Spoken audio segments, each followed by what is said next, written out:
Bienvenue sur la seconde chaîne de Spiralide, j'espère que tu vas bien. Je te propose de choisir parmi ces 3 cartes du tarot classique pour recevoir un message ou un conseil pour les jours à venir. J'ai mis le timing dans les commentaires pour que tu puisses accéder rapidement à la carte que tu choisis. Alors j'espère que ça te parlera. N'hésite pas à commenter et à liker cette vidéo pour me soutenir. Merci à toi et bonne écoute. Carte 1, le 7 de bâton. Le 7 de bâton représente probablement une situation où tu dois t'affirmer avec assurance face à des gens qui t'envient ou qui se sentent en position d'infériorité avec toi, ou bien il peut s'agir de t'affirmer dans une situation où on tente de te restreindre dans tes élans, tes désirs, tes buts, et même physiquement. Il peut s'agir de ton ou ta partenaire, si tu es en couple, qui s'interpose entre ton désir et ta vision, ou de ton patron qui t'empêche d'accéder à une promotion ou qui refuse de t'accorder la responsabilité d'un projet, même si tu le mérites. Dans tous les cas, tu devras trouver le moyen de t'affirmer malgré l'adversité. Cette carte est un signe d'encouragement à poursuivre ta croissance et ce, malgré les défis qui se présentent. Donc, quelle que soit ta situation, le 7 de bâton te demande de te positionner. Il t'invite à reconnaître ta victoire et à te situer intérieurement afin de développer un état d'être qui reflète ton progrès. Cette carte te demande ensuite de ne pas avoir peur de t'affirmer ou d'affirmer ta position, car tu la sais juste ou parce que tu la mérites amplement. Et enfin, elle t'encourage à défendre tes points de vue avec vigueur et confiance si tu veux maintenir tes objectifs personnels. Carte 2, le valet d'épée. Le valet d'épée représente la communication, les idées et le partage d'informations.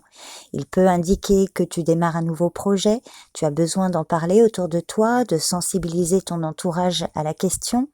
Fais attention à ne pas saturer l'auditoire car cela aurait l'effet inverse de ce que tu recherches.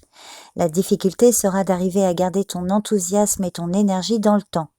En effet, comme tous les valets, ils symbolisent l'élaboration de quelque chose.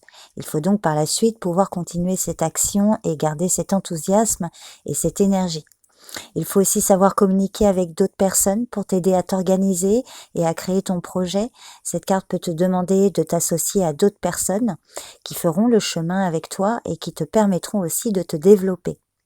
Le valet d'épée peut également parler d'une découverte qui peut venir te perturber.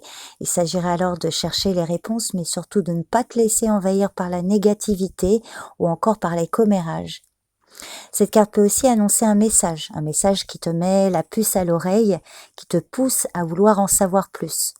L'information de ce message peut également avoir un impact important ou nécessiter une décision. Si c'est le cas, il te faudra prendre un temps de réflexion pour analyser les idées et l'information qui te seront données.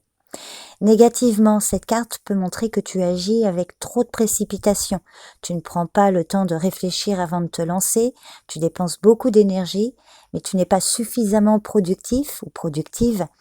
Donc si tu te reconnais dans cette description, cette carte te conseille de prendre le temps d'analyser la situation pour ne pas te lancer dans des actions inutiles. Mal aspecté, le valet d'épée peut aussi parler de tension ou de conflit dans tes relations privées ou professionnelles. Si c'est le cas, il est nécessaire de maîtriser ton humeur et de mettre un terme aux disputes. Fais preuve de diplomatie face à tes adversaires. Pour résumer, le valet d'épée représente la jeunesse, la curiosité et l'intelligence.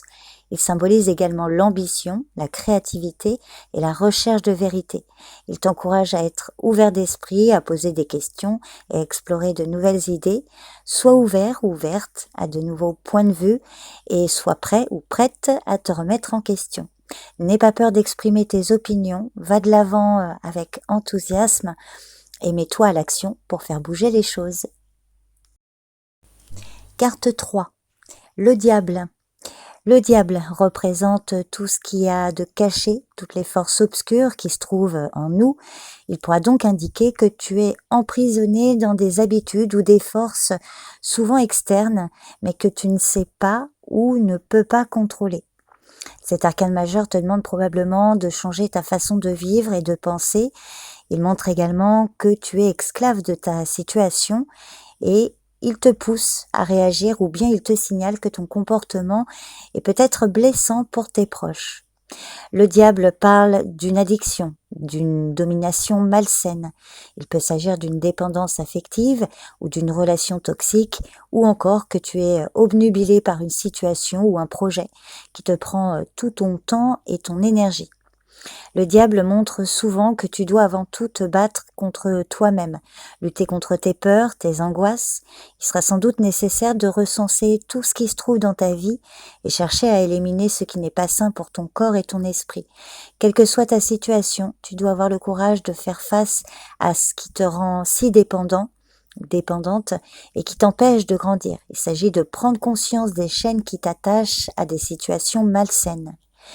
Et si cette carte parle d'une personne de ton entourage, il peut s'agir d'une personne, homme ou femme, ayant un fort magnétisme, fascinant, mais aussi malfaisant, méchante, voire même violent ou violente, ou qui peut t'utiliser sans scrupule.